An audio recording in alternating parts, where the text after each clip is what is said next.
السلام علیکم ورحمۃ اللہ وبرکاتہ۔ کیسے ہیں آپ سب لوگ؟ ہم لوگ دیکھ رہے تھے لحن، ٹھیک ہے۔ پھر ہم نے دیکھی لحن کی اقسام، جس میں ہم نے پہلی قسم کے بارے میں جانا، لحن جلی کیا ہے۔ آج ہم دیکھیں گے اس کی دوسری قسم، لحن خفی۔ دعا کے ساتھ آغاز کرتی ہوں۔ رب اشرح لی صدری ویسر لی امری واحلل عقدۃ من لسانی یفقہوا قولی۔ یہ لحن خفی کیا ہے؟ جس کے لغوی معنی ہے پوشیدہ غلطی۔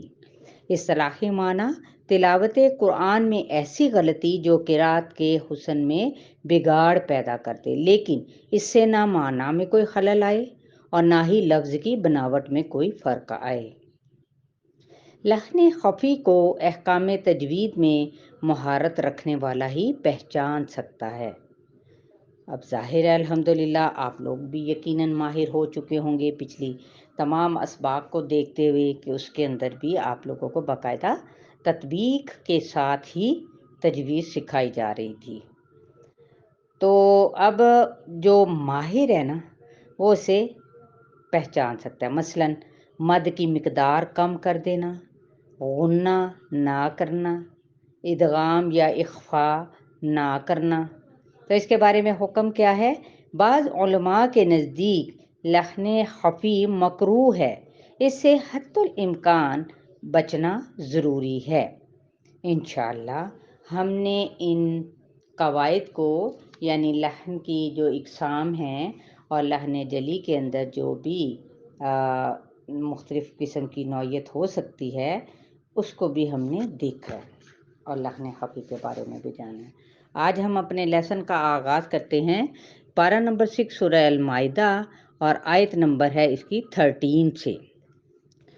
اعوذ باللہ من الشیطان الرجیم، بسم اللہ الرحمن الرحیم۔ فَبِمَا نَقْضِهِم مِّيثَاقَهُمْ لَعَنَّاهُمْ وَجَعَلْنَا قُلُوبَهُمْ قَاسِيَةً يُحَرِّفُونَ الْكَلِمَ عَن مَّوَاضِعِهِ وَنَسُوا حَظًّا مِّمَّا ذُكِّرُوا بِهِ وَلَا تَزَالُ تَطَّلِعُ عَلَىٰ خَائِنَةٍ مِّنْهُمْ إِلَّا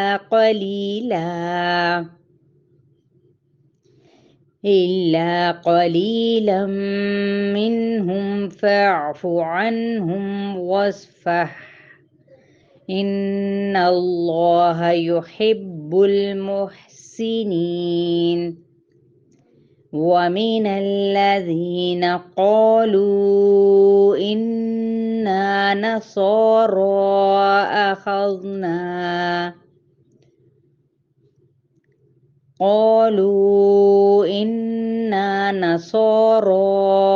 أَخَذْنَا مِيثَاقَهُمْ فَنَسُوا حَظًّا مِّمَّا ذُكِّرُوا بِهِ فَأَغْرَيْنَا بَيْنَهُمُ الْعَدَاوَةَ وَالْبَغْضَاءَ إِلَىٰ يَوْمِ الْقِيَامَةِ وَسَوْفَ يُنَبِّئُهُمُ اللَّهُ بِمَا كَانُوا يَصْنَعُونَ۔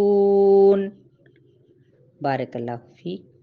اچھا، یہاں پہ اب ہم نے آیت نمبر 13 + 14 کو پڑھا، تو امید کرتی ہوں کہ آپ لوگ لحن جلی اور لحن خفی کا یقیناً خیال رکھیں گے کہ اگر تو میں نے غنہ چھوڑ دیا تو اس میں بظاہر کوئی غلطی نہیں نظر آ رہی، لیکن یہ خفیہ غلطی ہے جو کہ ہے تو مکروہ، تو حسن کو اس کے خراب نہیں کرنا۔ بالکل ایسے ہی جیسے آپ ایک آنکھ پر آئی شیڈ لگا دیں اور دوسری آنکھ کو ویسے ہی رہنے دیں، یا ایک لپ پر آپ نیچے والے ہونٹ پر لپسٹک لگا لیں جبکہ اوپر والا چھوڑ دیں، تو وہ کیسا لگے گا؟ تو بالکل ایسا ہی ہم نے قرآن کی آیات کو بھی بہت اچھے انداز سے سیکھنا ہے اور پڑھنا ہے۔ لحن جلی اور خفی کا لحاظ کرتے ہوئے اور خیال رکھتے ہوئے۔ شیئر کرنا ہرگز نہیں بھولنا۔ اپنا خیال رکھیے گا۔ السلام علیکم ورحمۃ اللہ وبرکاتہ۔